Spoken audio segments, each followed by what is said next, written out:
नमस्कार, बहुत बहुत स्वागत है आपका आयुर्वेद पर आधारित हमारे इस बेहद खास कार्यक्रम स्वस्थ विचार में। मैं हूं आपके साथ आपका साथी विकास। दर्शकों, स्वस्थ विचार कार्यक्रम में प्रकृति से जुड़ी तमाम वो जानकारी, तमाम वो आयुर्वेद के रहस्य आप तक हम पहुंचाते हैं ताकि आप अपने अंदर एक सावधानी रखें, अपने अंदर एक जागरूकता रखें, क्योंकि इस कार्यक्रम का मकसद ही हमारा ये है कि हम आपके अंदर वो जागरूकता उत्पन्न करें ताकि आप अपने सेहत, अपने स्वास्थ्य के प्रति सावधान और सतर्क रहें।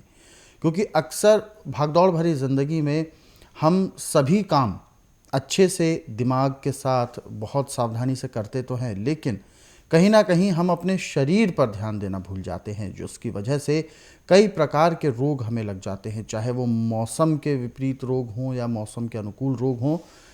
तो ये सारी चीज़ें हमारे साथ ना हो, इसलिए हम ये कार्यक्रम भी लेकर आते हैं और इन सभी विषयों में हमारा मार्गदर्शन करते हैं जाने माने आयुर्वेद के ज्ञाता गायत्री सिद्ध पंडित श्री लक्ष्मण दास रतन भारद्वाज जी। चलिए सबसे पहले गुरु जी का स्वागत करेंगे, कार्यक्रम की शुरुआत करते हैं। गुरु जी नमस्कार। नमस्कार। दर्शकों, ये कार्यक्रम आपके लिए है और हम चाहते हैं कि आप इस कार्यक्रम का हिस्सा बने। यदि आपके साथ किसी भी प्रकार का रोग है, कोई भी शारीरिक कष्ट है, तो सीधे तौर पर आप इस कार्यक्रम से जुड़ें, फ़ोन उठाएं, हमें कॉल करें या आप हमें व्हाट्सएप के ज़रिए संदेश भेज सकते हैं। व्हाट्सएप मैसेज में लिखें अपना नाम, उम्र, कहाँ से बात कर रहे हैं और पूरा सवाल हमें लिखकर भेजें ताकि आपका सवाल लिया जा सके और आपको मार्गदर्शन प्राप्त हो सके। आगे बढ़ते हैं और शुरू करते हैं अपने नए विषय पर चर्चा। गुरु जी, जैसा कि मौसम के हिसाब से यदि अगर हम बात करें तो अधिकतर ऐसा होता है कि इन दिनों सर्दी लग जाती है, जिस वजह से सर्दी, खांसी, जुकाम, बहुत सारी समस्याएं उत्पन्न होने लगती हैं। कहते हैं ठंड अंदर भी बैठ जाती है। तो आखिर इस तरीके की जो समस्या होती है, इसमें किस तरीके की लापरवाही की जाती है जिस वजह से ऐसी प्रॉब्लम उत्पन्न हो? और इसके साथ साथ मैं जानना चाहूँगा कि घरेलू नुस्खों के तौर पर हम क्या कुछ ऐसा कर सकते हैं जिससे ऐसी छोटी छोटी समस्याएं हमें ना हो? देखिए, ऐसे शरद पूर्णिमा से ठंड स्टार्ट होती है, परंतु इसमें आके अपनी स्पीड पकड़ लेती है जी। अब सूर्य की रेंज बहुत तिरछी है। इसमें तिरछी होने की वजह से पूरी गर्मी आती नहीं ज़मीन में, ज़मीन भी ठंडी होती है। अब आप सिर पे कपड़ा नहीं रखते और आपने ऐसे भी ठंड का बचाव कम कर रखा है और पाँव में बूट पहनने के बजाय चप्पल पहन रहे हैं, तो ये ठंड आपको काफ़ी परेशान करती है। इससे सर्दी जुकाम बड़ी तेज़ी से होता है और एलोपैथिक दवाई खा के सिर्फ उसको दबाया जाता, मिटता नहीं है। परंतु स्वस्थ विचार में किसी भी रोग को दबाया नहीं जाता, जड़ से मिटाया जाता है। जब भी आपको सर्दी जुकाम लग जाए,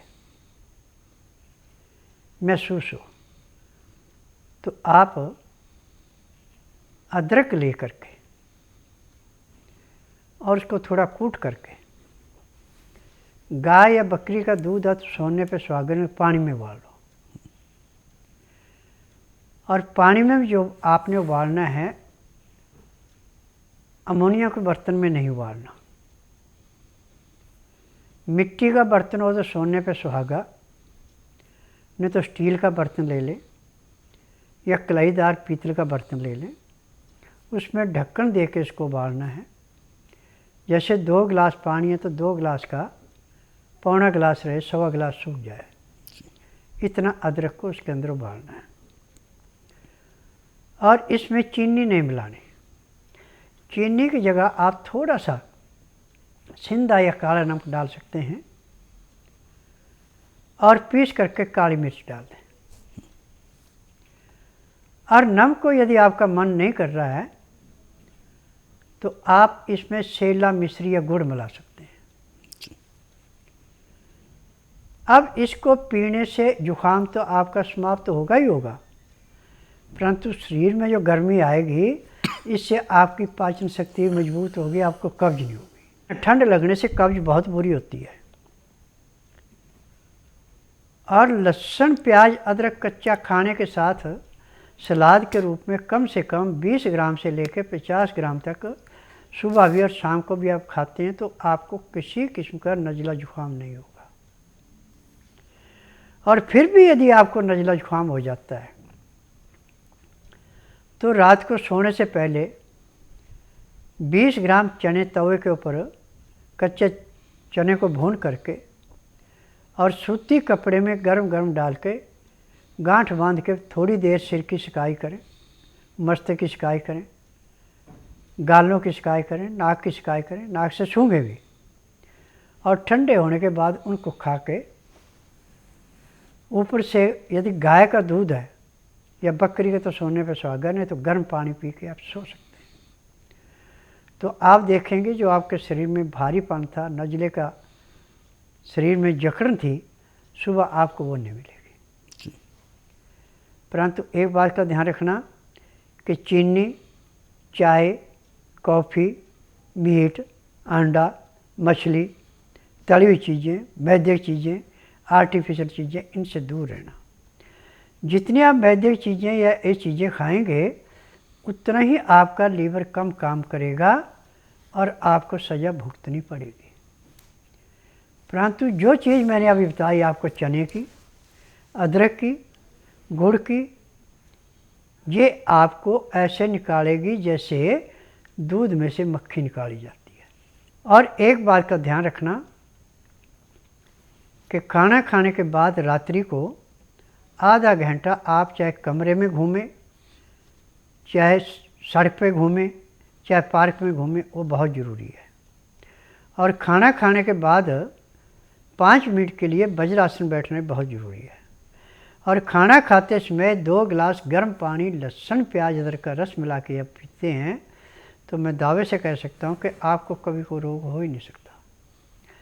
लहसुन प्याज अदरक का रस पानी में खाने के साथ आप खा रहे हैं, पी रहे हैं, तो आपका लीवर और पैंक्री ऐसे स्वस्थ काम करेंगे जैसे एक कपड़े धोने वाला धोबी गर्म पानी में सोडा डाल के कपड़े को पीट पीट के साफ करता है, उसके एक भी मैल का कण नहीं रहने देता, ऐसे ही अंदर से पेट की सफाई करता है। और पेट साफ है तो आपको रोग ही कोई नहीं है। रोग आपको तभी पैदा होगा जब आपका लीवर पचाएगा नहीं, पैंक्री इंसुलिन नहीं बनाएगी, पित्ते में तेजाब बढ़ेगा तो गुर्दे के ऊपर जैसे खड़े पानी पे काई जमती है ऐसी काई जमेगी तो आपको तकलीफ होगी। परंतु यदि आप लहसुन प्याज अदरक का रस खाना खाते समय दोनों टाइम सुबह शाम पी रहे हैं, दिन का खाना आप 12 बजे से पहले खा रहे हैं, रात्रि का खाना दिन अस्त होने से पहले खा रहे हैं, सोने पर सुहागा, नहीं तो शाम का खाना दिन अस्त होने के 1 घंटे के अंदर खाना अति आवश्यक है, तभी आपका खाना पचेगा। यदि रात को आप खाना खा रहे हैं 10 बजे, 11 बजे, 12 बजे तो आपका खाना नहीं पचा, फिर तो आपको रोगों से जूझना ही पड़ेगा। स्वस्थ विचार एकमात्र आश्रम ऐसा है कि इसमें सारी उम्र दवाइयाँ नहीं खिलाते। किसी रोगी को 15 दिन, किसी को महीना, किसी को 1.5, किसी को 2 महीने से फालतू उसी को खिलानी पड़ती है जो ज़्यादा लापरवाह होता है। जो नियम से परहेज करता है उसका 1 महीने में कितना भी पुराने से पुराना रोग समाप्त होता है और दवाइयाँ बंद हो जाती हैं। जो थोड़ी बहुत हेरा फेरी करता है उसका महीना 1.5 महीना इलाज चलता है। जो ज़्यादा हेरा फेरी करता है उसका 6-6 महीने, साल भी इलाज चलता है। मेरा नाम मयंक मिंघानी है, मैं मेरठ से हूँ। मुझे एक बीमारी थी जिसका नाम कफ कह सकते हैं हम। मुझे मतलब पिछले 1 साल से ऐसा लग रहा था कि मुझे बहुत कफ है और मुझे कोल्ड भी बहुत जल्दी हो जाता था।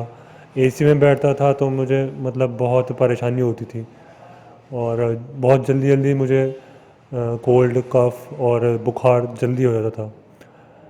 तो फिर मैंने एलोपैथिक का इलाज भी करा एलोपैथी का मतलब मैंने बहुत सारी मेडिसिन ली। डॉक्टरों ने जैसे हमको झुलझा दिया, बिल्कुल झुलसा दिया था कि मतलब हम कहाँ जाएं, कंफ्यूज, बिल्कुल आदमी जैसे कंफ्यूज होता है ना, वैसे हो गया था मैं। फिर मैंने यूट्यूब पे अपने माता पिता से डिस्कस करा, तो उन्होंने यूट्यूब पे हमने बाबूजी का देखा, स्वच्छ विचार के नाम से।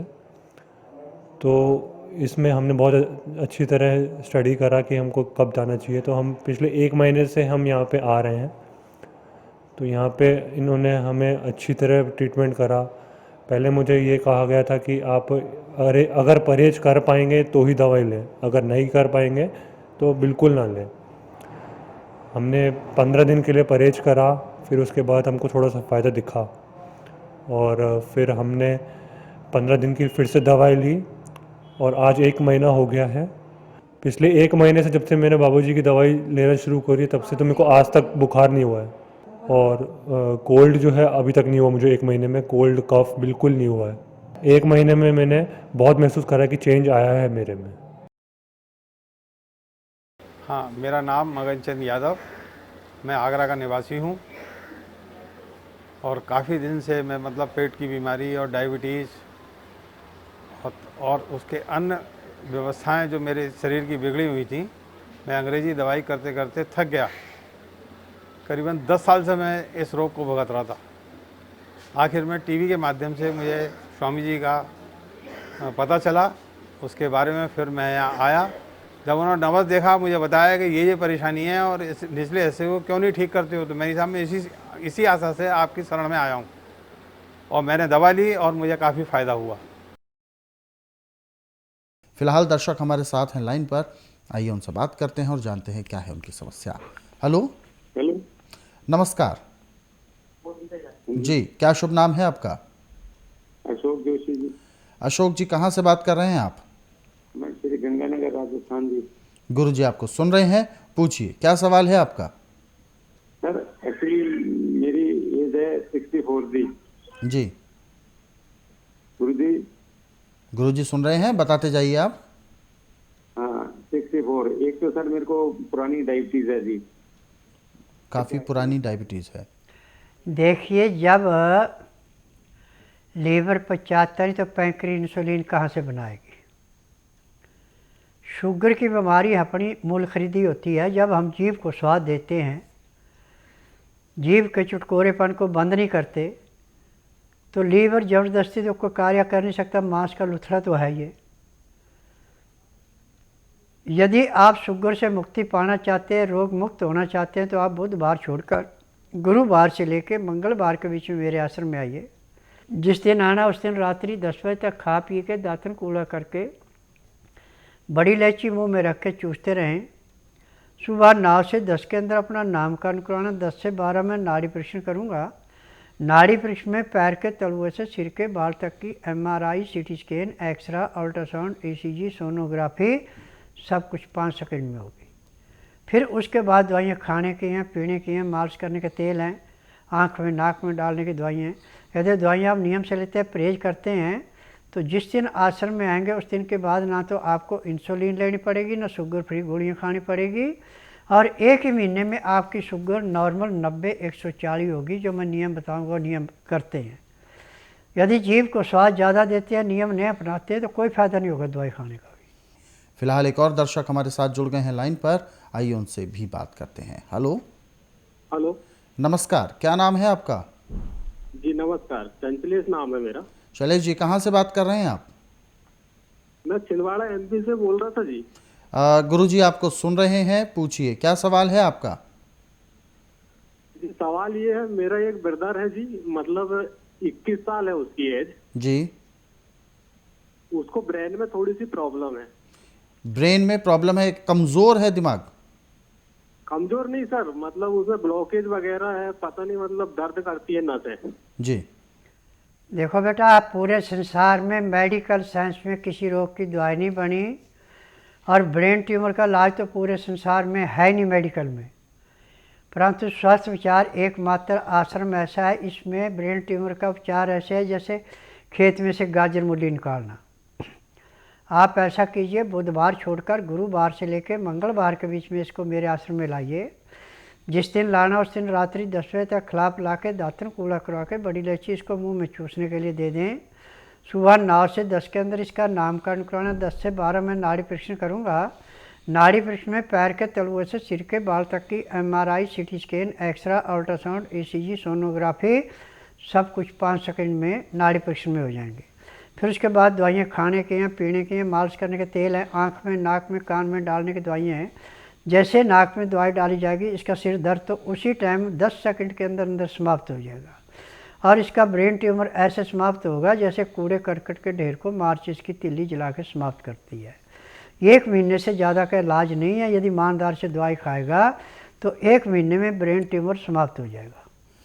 बिल्कुल, आपकी जो समस्या है आपकी जो ये बिल्कुल ठीक हो सकती है, लेकिन इसके लिए आपको स्वस्थ विचार आश्रम आना है। ब्रेन ट्यूमर या ब्लॉकेज इस तरीके की दिक्कतें बिल्कुल ठीक हो पाती हैं, लेकिन सही समय पर सही उपचार मिलना चाहिए। और आयुर्वेद में तो आप सभी जानते हैं, यहाँ पर सभी दर्शकों को बताना चाहूँगा, आयुर्वेद एक ऐसी चिकित्सा पद्धति है जिसमें हर प्रकार के रोग का उपचार संभव है। बस ज़रूरत है सही से उस उपचार को लेने की, सही से नियम परहेज़ करने की, पूरी प्रक्रिया को करने की। तो यकीनन बिना ऑपरेशन आप इन सब चीज़ों को ठीक कर पाएंगे। अधिक जानकारी के लिए आप हेल्पलाइन नंबर्स पर कॉल भी कर सकते हैं। फिलहाल आगे बढ़ते हैं कार्यक्रम में। जो दर्शकों ने हमें मैसेजेस भेजे हुए हैं उन पर हम बात करते हैं। पहला व्हाट्सअप मैसेज हम ले रहे हैं। रमाकांत जी हैं बरेली उत्तर प्रदेश से, और इन्होंने अपना सवाल पूछा है। पिछले 6 वर्ष से इनको बीपी की समस्या है। एक समय था जब इनको लो बीपी रहता था और बीच में सब ठीक रहने लगा। अब पिछले 5 वर्षों से इनको हाई बीपी की समस्या हो गई है। देखिए, चाहे हाई बीपी है चाहे लो बीपी है, सारा लीवर का प्रभाव है।